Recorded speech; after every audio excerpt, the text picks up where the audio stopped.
Good to go. We're smooth 98.1 FM. Welcome inside the locker room. It's time to get started as Tega Onojiafe joins us for the locker room. Good morning, Tega. Good morning. Thank God it's Friday. Come on. Thank God we won. Okay, so we don't get that's for the other show. That's what a different show. All right, Friday. What's happening? Okay, football is back. Yes, this weekend. There are some upcoming matches. You know how Tottenham started the race? They look like they were winning, and now they have a couple of matches that will test the real integrity of their success. All right. So this weekend they face Manchester City, and that's number one. Tough call. Then Manchester United, Newcastle, number two. Then Chelsea, Brighton. More football and banter will be sweet this weekend. We can't wait. We also would see Juve and Inter. Napoli and Inter screw up against each other. So we'll see how that's going. But first of all, let's look through. No, tell us how we can be a part of the locker room, and then we look through the headlines, and I'll tell you what my gender did that your gender couldn't.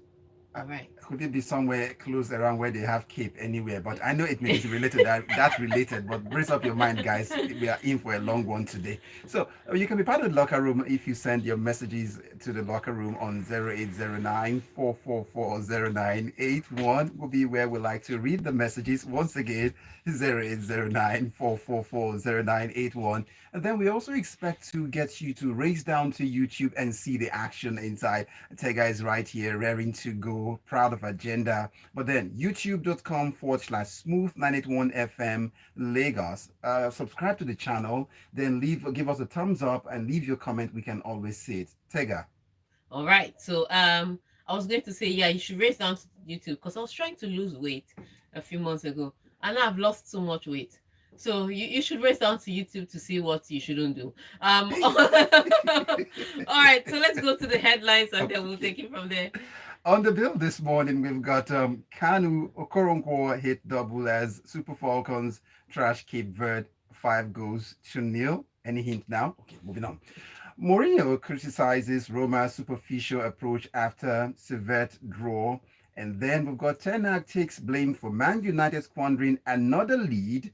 Then we would also tell you about Martin Odegaard, a dominant win sends message to Europe. Are they back? Are they ready? Anyway, Inter had to revive Napoli with Serie A lead in the balance as there is. Sean Dyche, Everton manager, says leave the game alone after seeing being plans. We talked about this the last time Tega was here, but let's go on. Yep.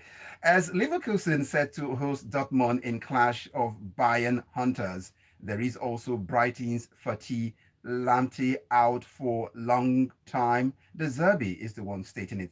All right. So let's start with your gender. Yes, my gender. Tega, can we read the story? All right, great. The Super Falcons of Nigeria on Thursday trashed Cape Verde 5-0 in the first leg of the final round of the qualifiers for the 2024 Women's African Cup of Nations WAFCON. All right. So this match took place in Abuja, and like you said, it's a qualifying for the African Cup of Nations, and Cape Verde came to Nigeria to collect. That's how this is. It's called Sari Wagba. Okay, do you understand? Run and come and collect. It was interesting to see. So we had a few tweaks to the list, yes. And again, we are still without a coach. So this is a stand-in coach that is doing this magic trick now with the Super Falcons of Nigeria, because the NFF haven't sorted out. Okay. World drum is still in the cold drum or in drum. We don't even know what drum is happening right now. but the Super Falcons of Nigeria do not have a coach, so they have like this standing. And so it's then there were the withdrawals with a few notable players. But regardless of that, the girls stood up and they performed. And you can imagine how when they were playing, people said, "Oh, where are the goals?" And I'm like, "Calm down, match just started." Yes. End of the day. See walking. Do you understand? It's not like those people that drew against you people. that drew against All Lesotho right. and said, Drag us, drag after us, all, we did not lose. What's the meaning of that kind of bad behavior? drag us. If that will bring light back to your apartment, Tega, drag us. Yeah, Ikeja Electric. I know Ikeja Electric. 5 days without power supply. People should try. Have some shame. Have All some right. shame. But yes, this dragging will bring light to my apartment. This dragging. Okay. That's it, Tega. Anyway, the girls did well. So, but one would want to say, if they don't have a coach and they're posting this kind of good result, maybe we should let them not have coach and give us. No, don't play that kind of rough play. Okay. There's some matches that they can navigate. Yes. Uh, Now the standing coach is doing a brilliant job. The team seems a bit more balanced. Like he understands which players should go where. And when some players are missing, he knows exactly who to call up. So it's a fantastic mix of players. It's a good blend. It's a well structured, well organized team. So he just doesn't have a contract. Oh. He's just coaching. He just doesn't have the contract saying you are the head coach or you are the assistant. That's it. So and these are matches we can navigate Cape Verde, for goodness sake. If we can be this, not Super Eagles and Lesotho now. Let's not do this. This Super Falcons, the best team in Africa. Okay. The greatest team in Africa. So, Super Eagles, you see what you're making us. We can't lift our arm to even say. We can't even say a word back. Don't carry your hand up, I beg. Don't Okay. carry your hand up. There's hair. All right. But it's the kind of matches that you'd expect the Yeah. Super Falcons to navigate. There are tougher qualifications down the line or trickier qualifications that you say, yes, you definitely need a coach with his tactics, with his plan, with his team selection. And so, yeah, we need that sorted out as quickly as possible. That takes us to Roma, as AS Roma manager Jose Mourinho said some of his players had adopted a superficial approach in Thursday's Europa League game against Servette in Geneva after the hosts fought back in the second half for a 1-all draw. I don't want to say they fought back in second half. They capitalized on one error and they scored. It wasn't fighting back. It was more like ropered up football. And I would say this, Roma, I understand exactly what Roma is saying, what Jose Mourinho is saying. Because you want to win the group. You don't want that extra level of having to play one more match before you qualify for the knockout stages, and they're second in their group. And so this was an easily winnable match. And the way they started, like they were going to absolutely thump Servette, and they scored the goal by Romelu Lukaku, created a few clear-cut chances, and then Servette came in with one or two for the first half. And I did expect that Jose Mourinho would have yelled at them at halftime, because they didn't show any urgency or any intention to further the gap. And then they come out the second half, looking like people that have been scolded, then concede a goal and played, created chance after chance next, but just not putting the ball in the back of the net. El Shaarawy was one of the people that I questioned all night. So like, dude, he'd get one-on-one with the goalkeeper and be looking for a pass. I'm like, dude, if you do that, what would I do? So I understand exactly what was and I can understand that this weekend's training is going to be a tough one, a tough ask for Roma.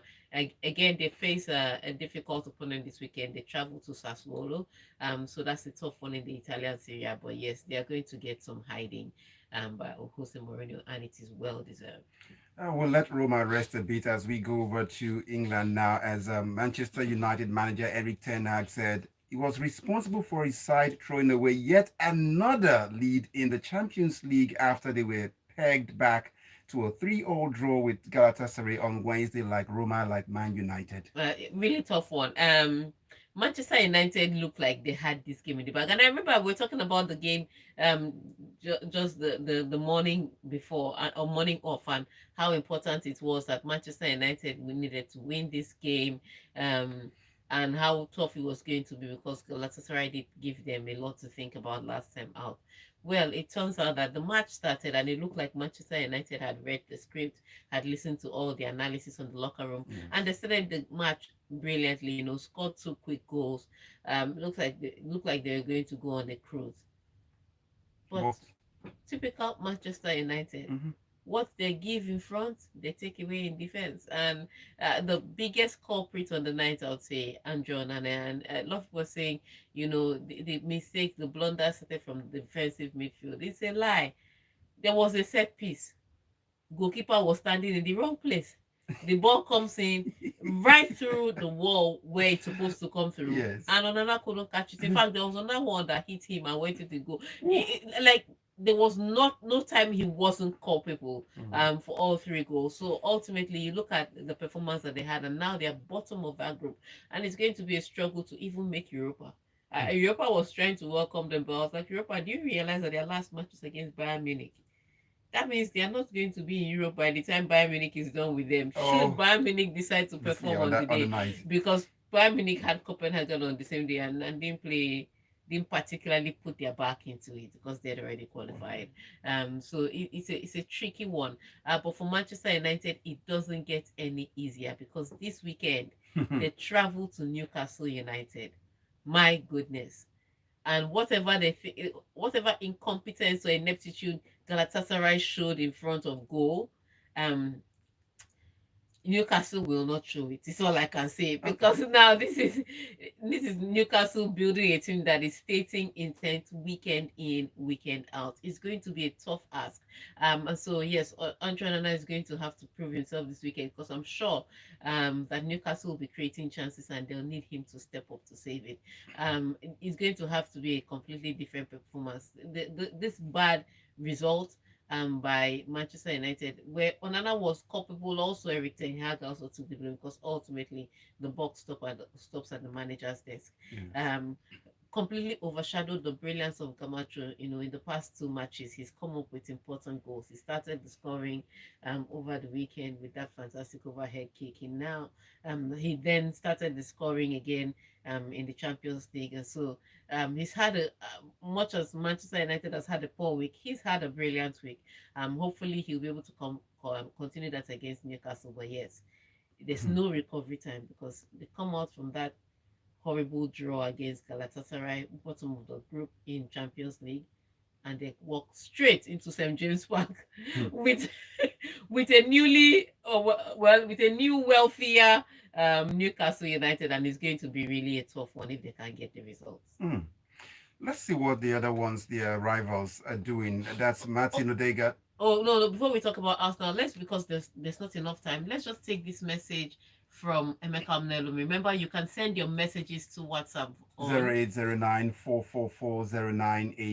and you can also send us a message on YouTube at youtube.com/smooth981 FM Lagos. All right, so let's read this message from Emeka. Emeka, Andre Onana is the weapon fashioned against Manchester United. Now we can see they are struggling to prosper.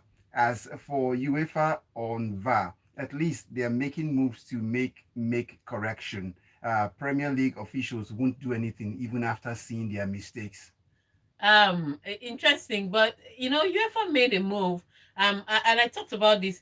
That means you're not following me on Twitter, Emeka. You people should go and follow me on Twitter at Tega Supreme, or what do you call it now? On X. Okay, follow me on X at Tega Supreme because I did a video about this. Yes. UEFA came out with clarification about the rules on what is a penalty and what is not a penalty, and they're right because I didn't think it was a penalty. But what they did was that they stepped down the VAR, and I don't think it was the VAR's fault. VAR did his job. He saw handball, he called it. It was the referee that was called to review that made the mistake because he goes, looks at the monitor, and after looking at the monitor, comes out and gives a penalty. It's down to him. It's his fault. Yeah. And ultimately, the referee makes the final decision. So I don't think they should have been suspending the VAR. I think they should have been demoting the referee. But on that note, let's take a quick break. And when we'll come back, we'll continue more on these stories inside the locker room.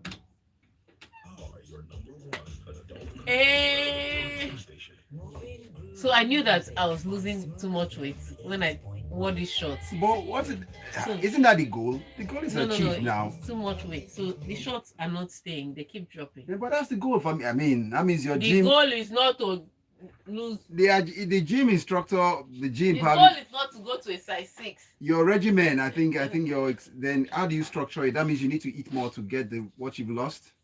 I don't think it's just eating because I'm building muscle. So I think I'm going to reduce something in your workout. So yeah, in my workout. So 3 weeks gym, that's fair enough because that's mostly muscle building. I Mm-hmm. think I'm going to reduce the walking because if you want to lose weight, don't jog. Jogging does not help you. Probably, Mm. yeah, it will probably give you an injury or two. Safe. Okay. If you want to lose weight, walk. I kid you not. You kidding me? I do I do 2 hours every evening. To get started, terms and conditions 5 to 7. Yeah. No, you can't. And I think because I was doing it every day, I woke up one day and I was less. You woke up one day and you were less. Oh So I no. think you should walk maybe 4 times a week at most. Yeah. Okay, we're Also, back. you watch. Okay. We're smooth 98.1 FM. Or if you're not following us on YouTube, you missed out regimens you can use for working out to lose weight effectively. Tega sharing tips for me. And so you need Live tips. live tips. Experience. I didn't even pay a dime for it. But hey, go over there, youtube.com/smooth981 FM Lagos. You get us there. All right. So So let's go with our very next story before we run out of time. So we go straight to Arsenal now, where Martin Odegaard believes Arsenal's dominant 6-0 victory over Lens at the Emirates Stadium sent a message to their Champions League rivals after Mikel Arteta's side eased into the last 16. I think it's tricky that they can Martin Odegaard can say, "Oh, we like to send a message." Okay, I don't know what to say to you. This is Champions League. You're sending a message to Real Madrid and Bayern Munich. No, you don't do that. Look, you want to sneak up on those people. That's it. You want to sneak up on them. You want. I mean, you're playing in a group with Sevilla, PSV. What were you expecting? Exactly. What were you expecting? If you don't beat them 6-0, who will you beat? Do you understand? As much as it was a good result, it was a feel good result. Don't start saying we want to send a message. You want to brag You are sending now. a message to Champions League. Do you? What it means is that when those teams will now see you, because you have sent their message, they will treat you accordingly. But if you sneak up on them, maybe you have won the first leg before they wake up and say, you can't be bragging about rubbish. Just shut up. If you don't beat Lens 6-0, who do you want to beat? And you called it out this way before the game itself, saying that. Yes, now because they had, they lost to Lens after leading. Yes. And they had, to redeem themselves. And like I said, I don't know if it's redemption or revenge, but they had to do something. And yes, 6-0 is such a heavy one. And it was such a fantastic performance. Don't get me wrong, it could have been more. It was a brilliant display by Arsenal players. And just applaud that and go away quietly. But when you start saying, we are sending a message to the rest of the Champions League, don't let Real Madrid catch you in a tight corner. You're sending a message to who? You don't know your mate. Yeah, you don't open your mouth and be talking anyhow. You that couldn't even make it into the Real Madrid team, when they catch you, they will put you back in your level. You know how you be doing something life will humble you just to remind you that you're destructible. That's what. Don't be sending message. Quietly sneak up on them. But this weekend Arsenal would have what is allegedly on paper a breather because they are at home and playing against Wolverhampton Wanderers. Wolverhampton Wanderers can be tricky, they make you play for the result. Even if you do get to win them, you know that you've played against a team that made you to think, that made you to tactically organize yourselves. So it's on paper, it's a good team to come back to after your midweek exertions. That works. So that they will go to Inter now, where Inter Milan defend their slender lead at the top of the Serie A on Sunday, where they travel to reigning champions Napoli, with Juventus breathing down their necks. Yes, tricky one. Inter Milan is at the top of the Italian Serie A table, just 2 points ahead of Juve. Now, Juve can even usurp them tonight because Juve travel to Monza, and again, on paper, Juve playing against Monza should be 3 points for Juventus. So if you ask me, this Inter Milan may be starting this game in second position. However, it's a tricky one for them. Remember, they had an interesting matchup this week. Went 3-0 down in the Champions League in the first half, and then came back to finish that match 3-0. And they didn't use a lot of their first team players, so you could say they are well rested. But they're playing against a resurgent Napoli side. Now, the good news for Inter Milan is whilst they could afford to rest some of their key players and not play them 90 minutes, Napoli couldn't do same because Napoli was playing against Real Madrid. And so they had to play all their best players and they Yeah. had to play an intense match where they ended up losing by 4 goals to 2. So hopefully that, midweek exertion would drain a little bit For Sunday. from Napoli. But Napoli is a side on the rise. Mazzari has come in and he's kind of pumped in new urgency, new intensity to the side. And it's a tough one to face. But all in all, it still sets out to be an interesting game between Inter Milan and Napoli. That takes us back now to England again, where football's decision makers need to leave the game alone, says Everton boss Sean Dyche, following the plans to trial 10 minutes sin beans in the sport. Okay, so remember I spoke about the sin beans and all of it. I'm just of the opinion that as opposed to giving a red card for some situations, that a sin bean would be different. But I'm hearing that the sin bean would be for things like dissent, and I'm just like, I don't those yellow card offenses where the person can continue playing. It doesn't make sense. And I understand what the hype, what the anger is about, because there's outrage. People that have played football are just like, what? Why are we borrowing these things from rugby? um, where they have more than 11 players just Yeah. featuring on their team. So I understand that it's a bit tricky. Some purists of the game are saying, you know what, leave football as it is. We already have our own struggles.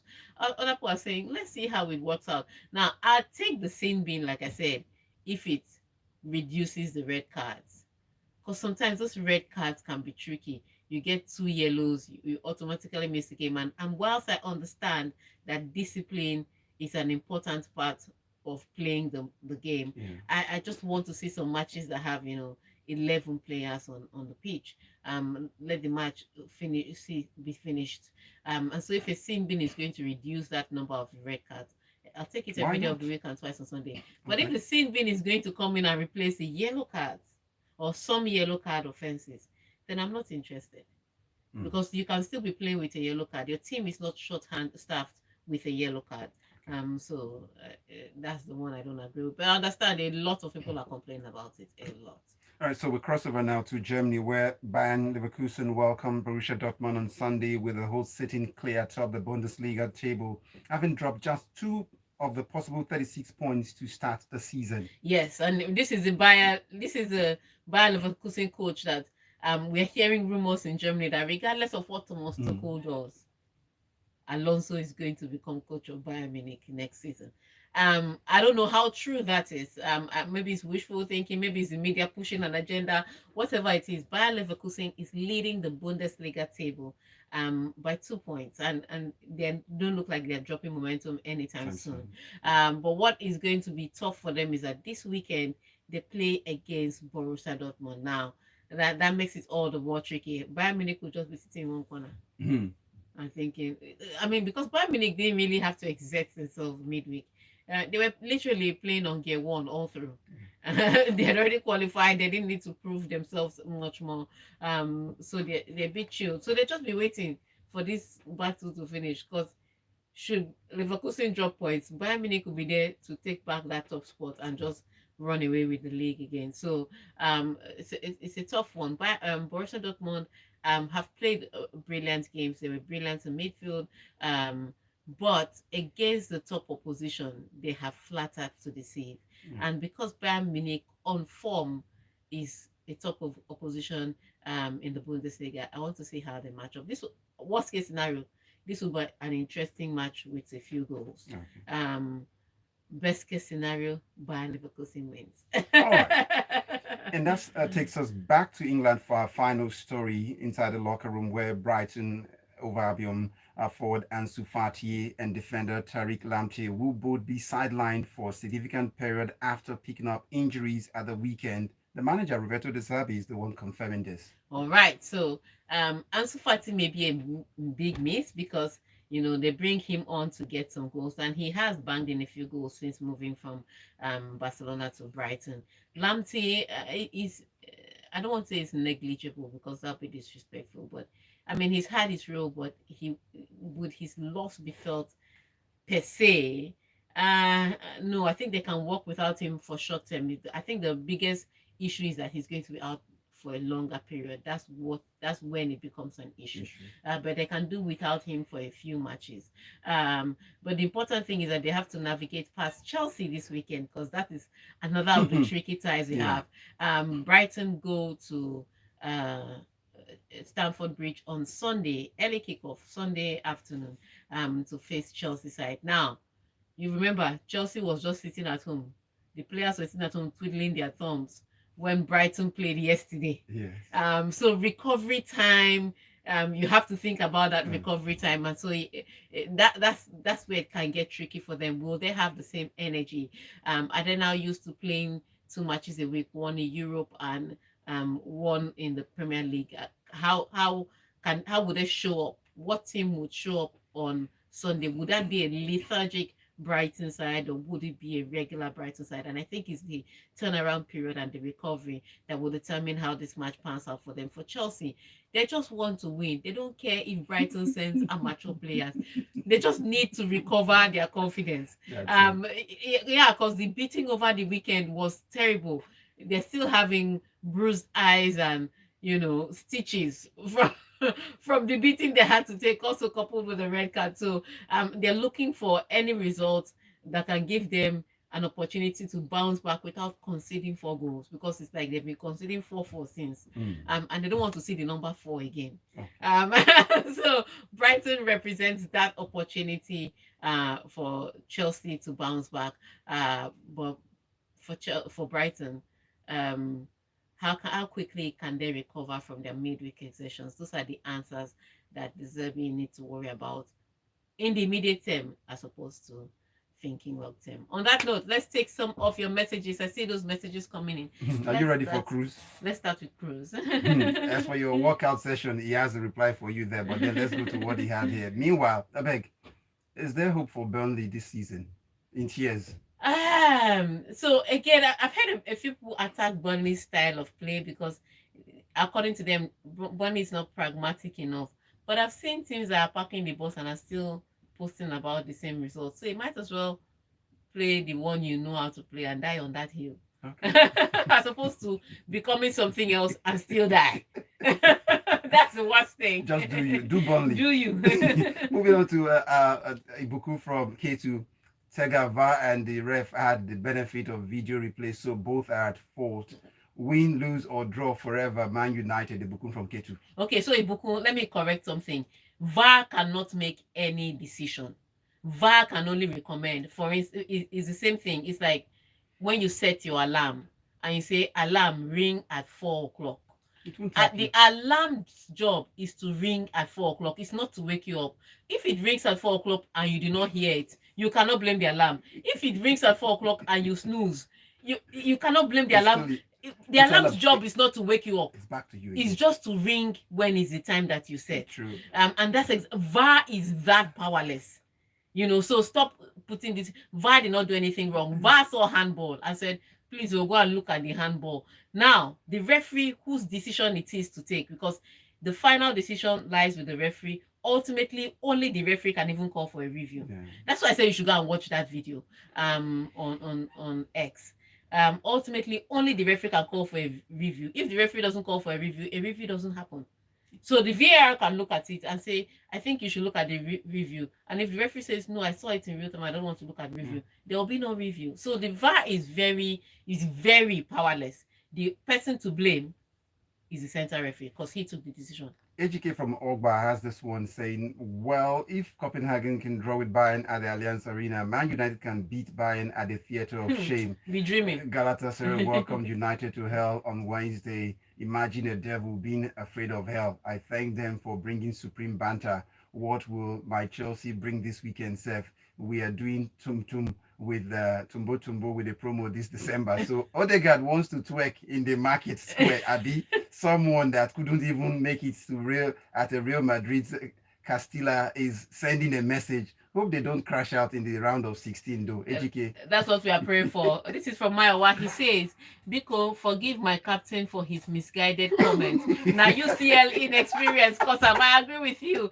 He now says, Wolves is a very tricky game because the beat Manchester City and Spurs. This is Maiwa from Ikeja. And AY from Oniru says Arsenal cooked in the UCL this week. Very impressive performance from the Gunners against Lens. It was total domination. However, they shouldn't be too happy because the knockout stages of the UCL is another dimension entirely. There comes Chimobi Victor from Alaba International says Tega, Bayern Leverkusen can't win the Bundesliga, win Jungle Macho. The boys will be separated from the men. Okay. While for Barcelona, I see them losing against ATM. Then wishing, Atletico Madrid. yes, wishing my darling Arsenal the very best of luck this weekend. And for Ansu Fati, an injury at 5 and 6. Right. And this message is from Big E from K2. He says, Tega, please appreciate Arsenal for once with your full chest. make mouth small. At least 6 goals from 6 different players, and I celebrate the confidence of the team. And at least we know be Man U where Rashford they score only when full moon is at night.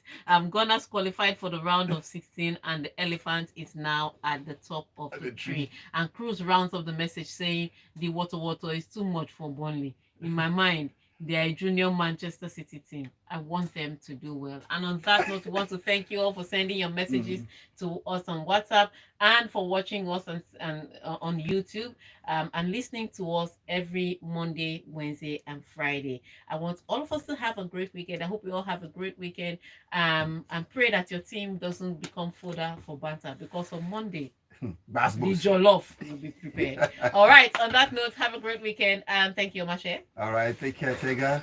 Compliments of the season.